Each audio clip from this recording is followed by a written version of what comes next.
வணக்கம். வவுனியா தாண்டிக்குள்ள பகுதியில் மனித குடல்களை குளத்தினுள் வீச வந்த நபர் ஒருவர் அப்பிரதேசவாசிகளால் பிடிக்கப்பட்டு போலீசாரால் கைது செய்யப்பட்டார். குறிப்பிட்ட நபர் குறிப்பிட்ட மலச்சாலை கழிவுகளை அங்கு போடுவதாக தெரிய வந்துள்ளது.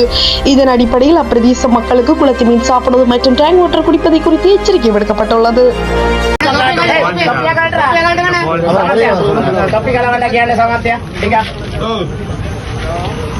வீடியோ சாமத்தை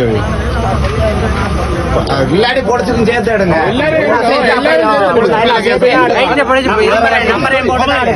அப்படியே பேஸ்புக் எல்லாம் போட்டு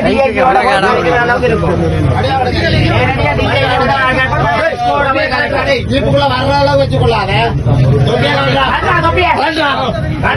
ஜீப்புக்குள்ள வர அளவுக்கு வச்சுக்கொள்ளலாம். தொப்பிய கலட்டுனா கலட்டு. என்னென்ன விரட்டுறது என்னென்ன தொப்பிய கலட்டச்சோ தாட்ட ஓடியாரு தமிழன் தானே வேற யாரும் இல்ல.